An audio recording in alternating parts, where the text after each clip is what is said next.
ఈరోజు గౌరవ దేవాదాయ శాఖ మంత్రివర్యులు రామనారాయణ గారి చేతుల మీదుగా ఆటో సోదరులకి అందజేస్తున్నారు.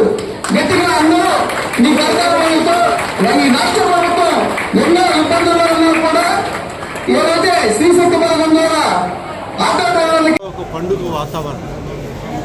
ఆటో కార్మికులు, రాష్ట్ర ప్రభుత్వం, ప్రజాప్రతినిధులు, జిల్లా అధికార యంత్రాంగం, కలెక్టర్ల నాయకత్వంలో సమిష్టిగా ఇవాళ ఒక మంచి వాతావరణంలో ఒక పండుగని, కార్మిక దినోత్సవం మేము చేసుకుంటున్నట్టు సంతోషంగా వాళ్ళందరూ ఉన్నారు.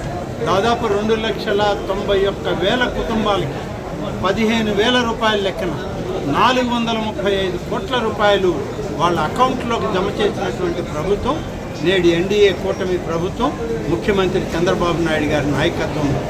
కాబట్టి ఇవాళ కార్మికులకి అత్యంత మేలు చేసేటువంటి ప్రభుత్వం వాళ్ళ ఈ కూటమి ప్రభుత్వం అని చెప్పి చెప్పక తప్పదు. మేము హామీలు ఇచ్చిన ఎన్నికల నోటిఫికేషన్లు ఏదైతే చెప్పామో ఆ ప్రణాళికలో అన్నీ కూడా ఇవాళ నెరవేరుస్తూ మేము ఒక్కొక్క అడుగు ముందుకు వేసుకుంటాం. ఇంకా 1-2 మిగిలి ఉన్నాయి. వాటన్నిటిని కూడా రాబోయేటువంటి కొద్ది రోజుల్లో ఆర్థిక వనరులను సరిచేసుకొని వాటిని కూడా పూర్తి చేసే దిశలో ఇవాళ ఈ ప్రభుత్వం పనిచేస్తుంది. కాబట్టి మీ అందరి యొక్క సహకారం, మీ ద్వారా నేను ప్రజలందరినీ కూడా కోరేది, అన్ని హామీలు నెరవేర్చే ప్రభుత్వం ఏదైనా ఉందంటే అది నేటి ఎన్డీఏ ప్రభుత్వం. చంద్రబాబు నాయుడు గారు ముఖ్యమంత్రిగా, నారా లోకేష్ గారు యువగళ పాదయాత్రలో నిర్వహించినటువంటి ఇచ్చిన హామీలను, అలాగే పవన్ కళ్యాణ్ గారు ఉప ముఖ్యమంత్రిగా మోడీ గారి ఆశీస్సులతో అన్ని కార్యక్రమాలు పూర్తి చేస్తారు. సార్, రాష్ట్రంలో అతి తక్కువ రోజుల్లో సంక్షేమ పథకాలు కూడా అన్ని అమలు నెరవేర్చుకోవడం లేదు. వీళ్ళు పారిపోయారు, వీళ్ళు ఏమీ చేయడం లేదు అనుకున్నారు. ఇవాళ అంకెల గారడి కాదు ఇది. సాక్షాత్తు అంకెల్ని మీ ముందు పెట్టాం, కోట్లాది రూపాయలని మీ బ్యాంక్ అకౌంట్లకు ఇచ్చాం. కాబట్టి ఇవాళ ఎవరు సరైనటువంటి సుపరిపాలన అందించే ప్రభుత్వము ఇవాళ ఈ ప్రభుత్వంలో జరిగేటువంటి ప్రతి కార్యక్రమాన్ని మీరు ఆస్వాదించాలి, మీ కుటుంబాలకి చెప్పాలి, మీరందరూ కూడా దీన్ని మద్దతు పలకాలి అని చెప్పి నేను మీకు మనవి చేస్తున్నాను. ఈరోజు సూపర్ 6లో ప్రధాన కార్యక్రమం ఒకటి ఇటీవల జరిగింది.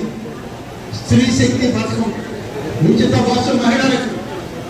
దీన్ని పరిస్థితిగా చూస్తే ఇవాళ ఎక్కడ శ్రీకాకుళం, ఎక్కడ విజయవాడ, ఎక్కడ తిరుమల, ఒక్కసారి ఆలోచించండి.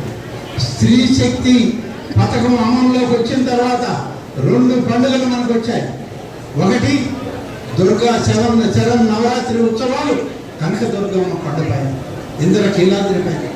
రెండవది తిరుమల తిరుపతిలో శ్రీ వెంకటేశ్వర స్వామి యొక్క బ్రహ్మోత్సవాలు కార్యక్రమాలు జరుగుతుంటే ఇవాళ ఎక్కడ పట్టినా, ఏ బస్సులో చూసినా మహిళలు ప్రధానంగా వచ్చి ఆలయాల్లో అమ్మవారిని, ఇక్కడ స్వామివారిని దర్శించుకొని వారిని ఆశీర్వదించమని ఆశీస్సులు పొంది ఇళ్లకు ప్రశాంతంగా చేరుతున్నారు.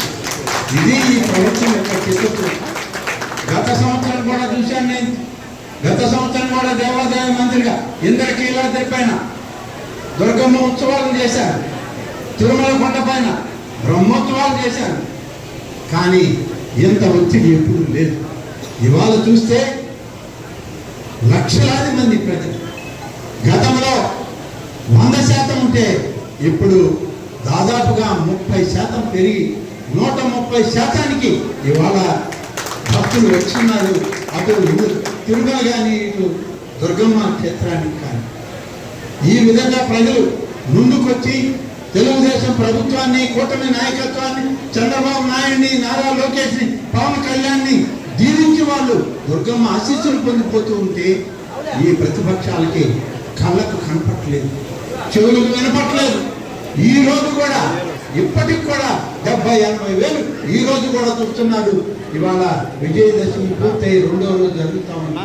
అయినప్పటికీ ఇవాళ కనకదుర్గమ్మ గుడి పైన భవానీల యొక్క ఇరుముడి కార్యక్రమాలు వేలాది సంఖ్యలో మహిళలు ఒరిస్సా రాష్ట్రం నుంచి వచ్చారు.